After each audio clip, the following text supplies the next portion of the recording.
It's evident that he cares. What do you care about? Welcome to the Rock Newman Show. It's the Rock Newman Show.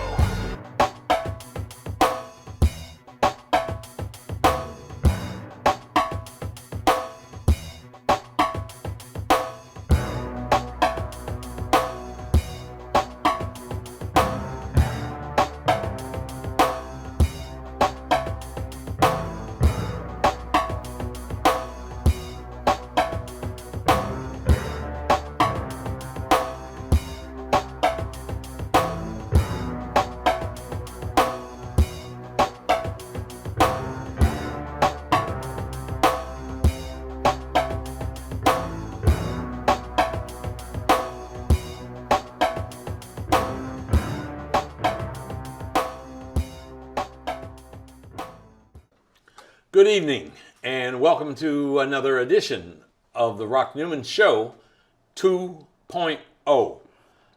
Someone asked me why did I call it 2.0? Because we're new and improved and free. My previous show was done on PBS, and there are certain restrictions that we had there. I enjoyed it the entire time, but we are really in a much more liberated space as we do our show from the studios of We Act Radio. This is where I originally started my television and radio journey 9 years ago. And I'm happy to be back at We Act Radio once again. My hat goes off, and a great deal of gratitude to Kimon Freeman and Alex Lawson, the founders and owners of We Act Radio. And I am profoundly pleased to be a part of your evening and of your social media engagement. Tonight's guest we have is Sheila Brown. Sheila has recently published a book. It is called The Divine SelfQare Strategy. And she spells self-care SELF with a Q. We're going to get into that. A wellness guide to total body alignment. Sheila Brown, thank you so much for joining me today. Thank you so much for having me, King. It's a pleasure to be here. I'm very honored. You are most welcome. We are honored to have you. There are so many places that we can start, but let's start. I have an affinity for mamas and grandmamas. And early in your book, in chapter 2, you start with Grandmother Betty. Yes.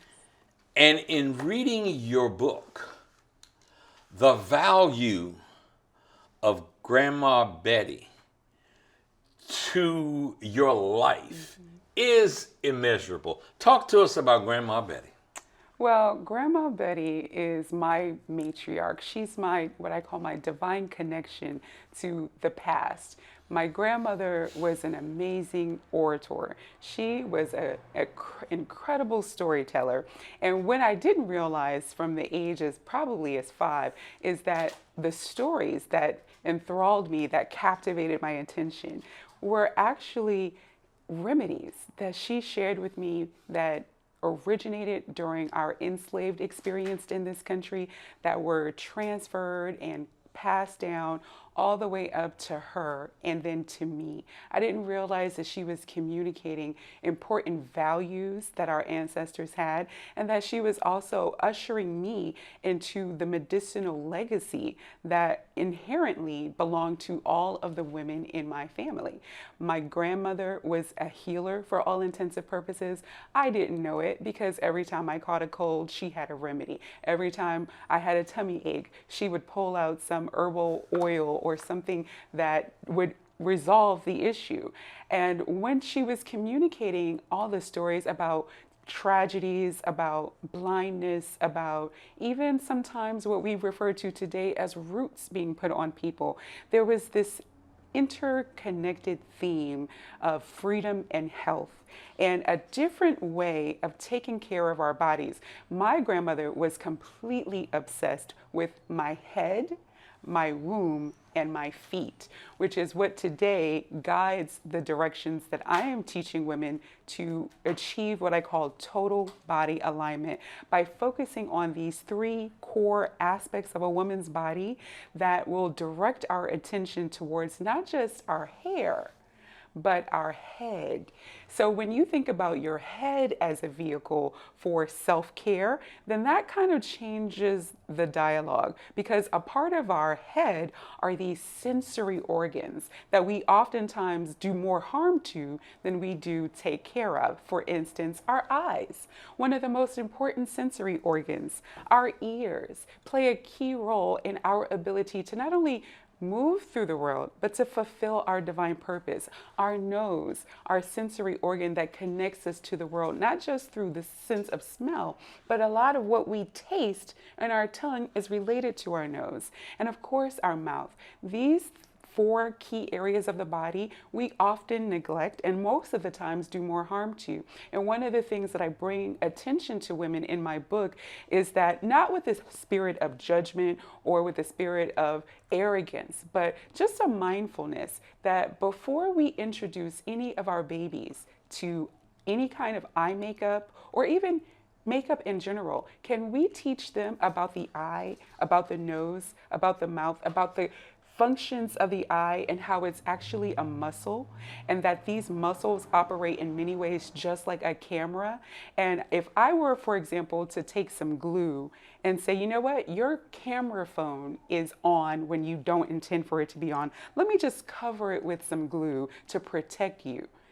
You would look at me as anybody would, like, why would you put glue on my camera? That would do damage to my camera. Now, you're not a scientist. You don't even have the ability likely to put together a camera or to understand its anatomy, but you I surely can. But you would automatically and instinctively and rightfully want to be concerned about the damage that glue would have. So what I would like to proffer is another perspective about the camera and protecting things. Yeah. For instance, when we as women... I'll tell you what, before you go, we can come back to that. There was something really special. You feel borderline sacred. Mm-hmm. That 5 o'clock in the morning, your grandmother would get up and take the time to spend time bathing you. Yes. Tell us about that. That was actually my great-grandmother. Your great-grandma. Lena Yes. May. Yes. Yes, and she passed away when I was about 1 year old. And the reason I bring that up in the book is because my great-grandmother was another healer. My mother... What part of the country? They were originally from Georgia. Okay. From what I can tell, there were roots in North Carolina as well, but most of what I remember hearing about took place in the Atlanta, Georgia area in the 20s and in the late 1800s. So a lot of what I am talking about through my book is rooted in history, so that we can use the principle of Sankofa to guide where we want to be in our desired future, and making the connection between freedom and health. But what I talked about at the beginning of my book about my great-grandmother is that in honoring our ancestors, it's important to remember their communication strategies. So I was a baby, but my grandmother communicated her love to me by waking up at 5 o'clock in the morning and taking the time to bathe me so that she could get on with her day, but she spent some quality time with me. And even if that meant, breaking her sleep early, that was her way of communicating her love. That is so, I read it and I kept going back to it. And it is a fairly short statement that you make about the importance of that. And after I read it a third or fourth time, I got it. Yeah.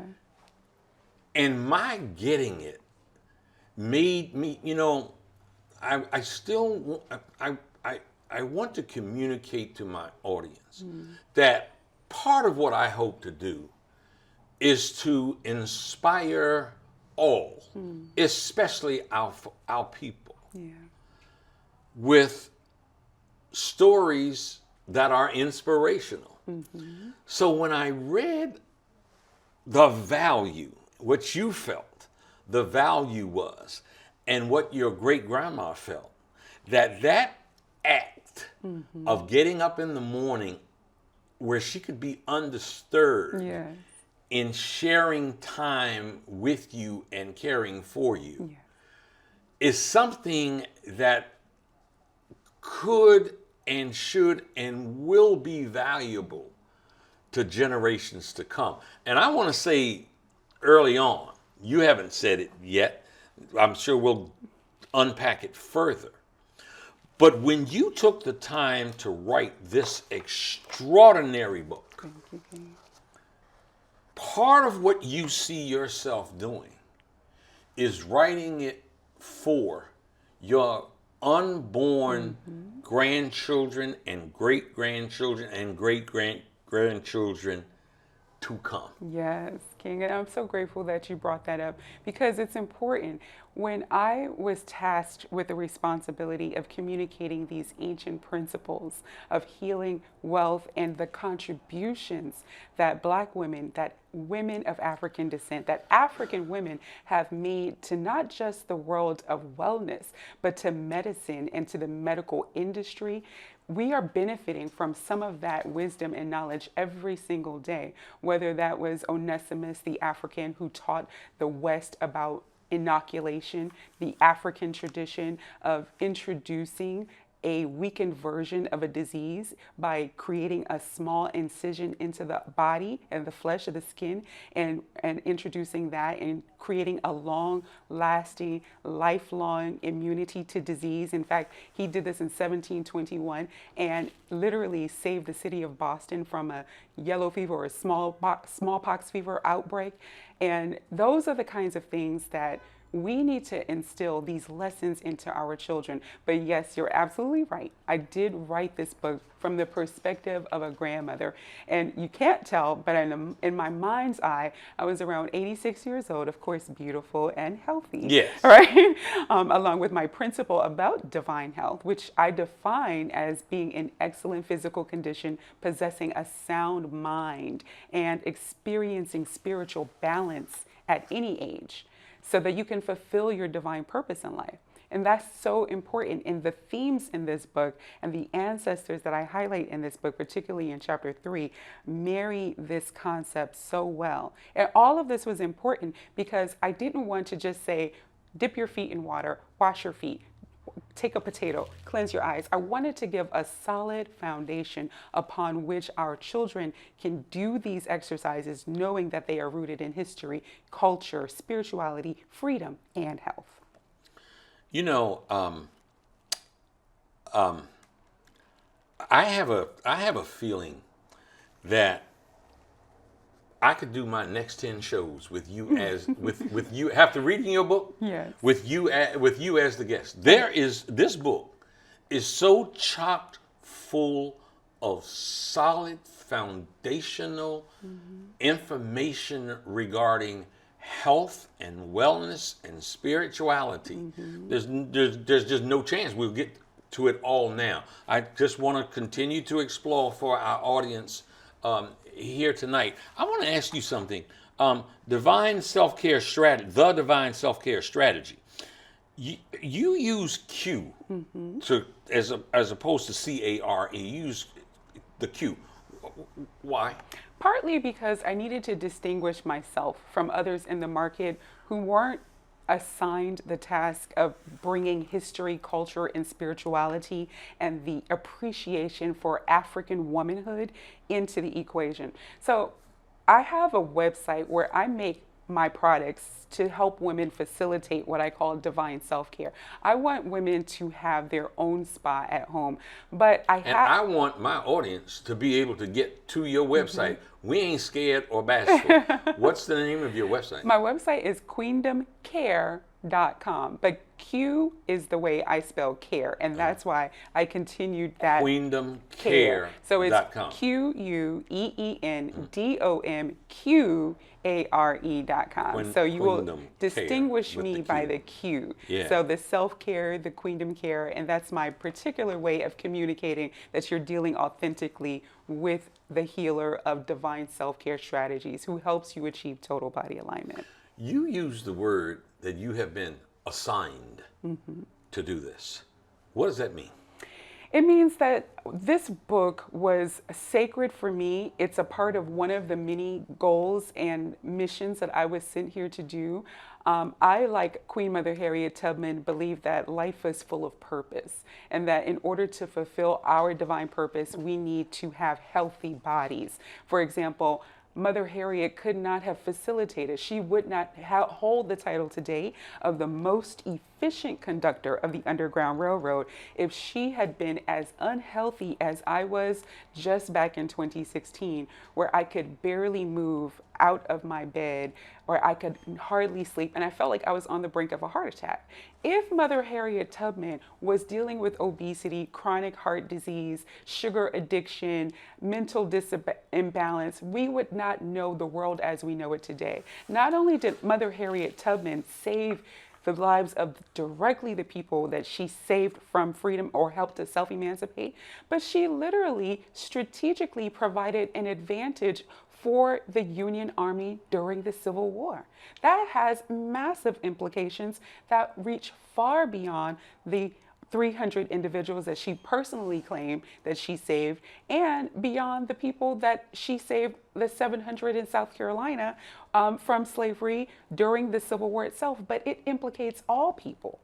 The world that we know today is largely due to that woman fulfilling her divine purpose, and every single person in it, whether you are an immigrant from Europe or an immigrant from Asia, an immigrant from Africa, you would not know the freedoms that you know today without Mother Harriet Tubman and all of the people who were operating in that sphere. That includes Mother Harriet Jacobs, who I ironically find was alive at the same time as her. So what Mother Harriet Tubman did for us physically through her war strategy, Mother Harriet Jacobs did intellectually through her book, being the first woman of African descent to write her own biography detailing the horrors of slavery on women.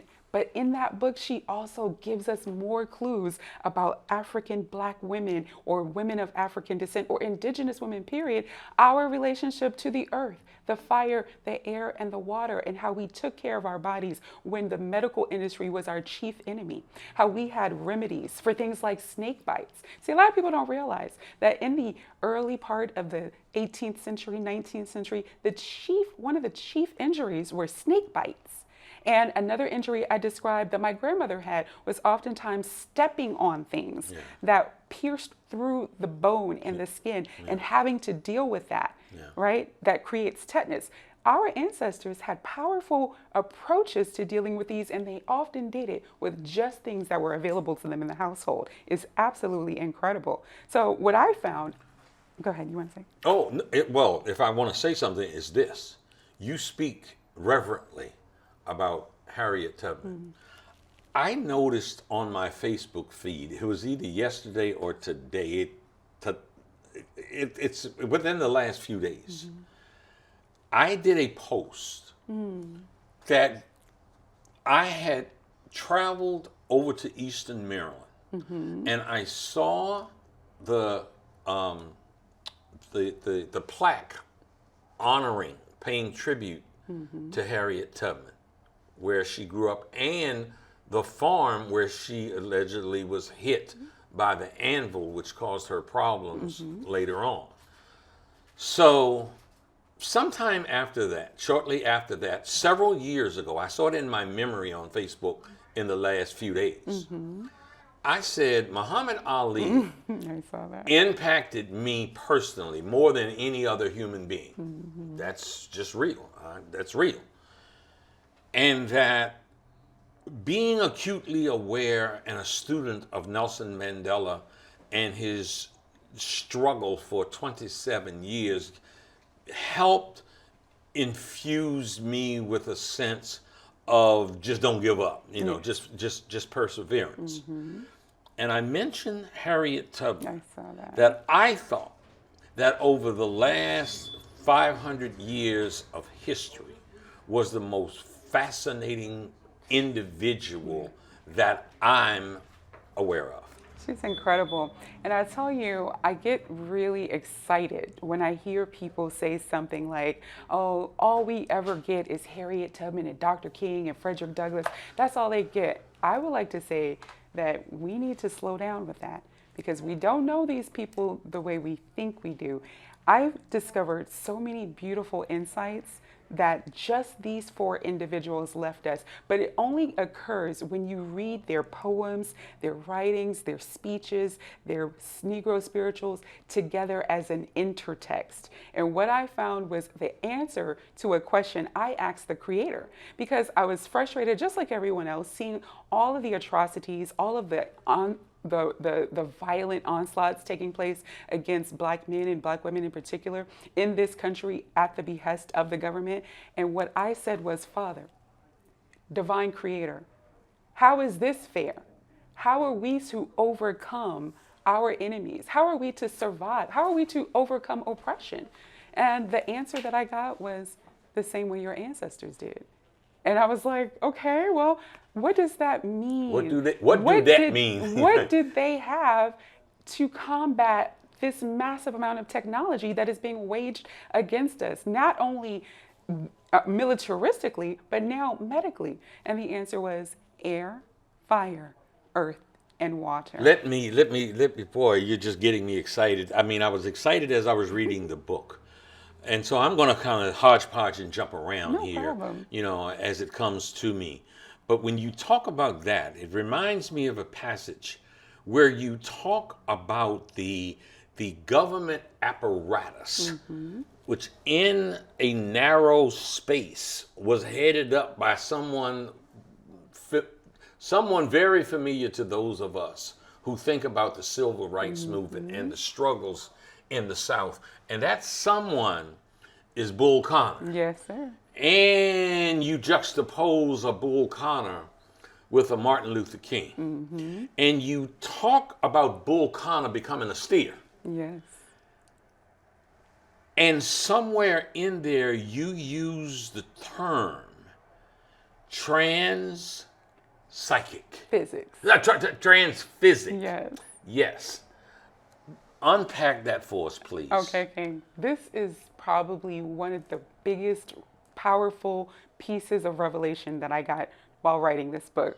Now, I had written chapter 3 largely, and I thought I was done. I focused on the Honorable Frederick Douglass, and the speech that he gave that really started to make clear for me how the elements were being used through speech, through music, and actually in a way that Dr. King referred to as trans-physically, to literally create the freedom and health that we are experiencing and enjoying today. And I just want to preface it before I get to trans-physics, because this was important. The Honorable Frederick Douglass was invited in 1852 by the Ladies Anti-Slavery Society to speak about, of all things ironic, freedom from the British and independence that these people wanted to celebrate. And he goes on and he's making them feel like he's honored to be there, which I'm sure he was, but he soothes them, lets them know he's thankful to be there and congratulations, and then he lets them have it. Oh, Lord, did he let them have it? He lets them have it. And we know this quote. I want to read it directly because it's so critical to this concept of trans physics. And I just want to make sure that the audience here gets to hear it from his words directly. And he starts off, and this is where I started to build the foundation on what the download I got from the Most High was about the 4 elements. And it's this one quote that we have heard so many times before. It is not the light we need, but fire. Yeah. It is not the gentle shower, but thunder. We need the storm, the whirlwind, and the earthquake. All 4 of the elements right there. Yeah. And so I know people are saying, well, Sheila, that's pretty much a stretch. We've all heard that before. Well, what I realized was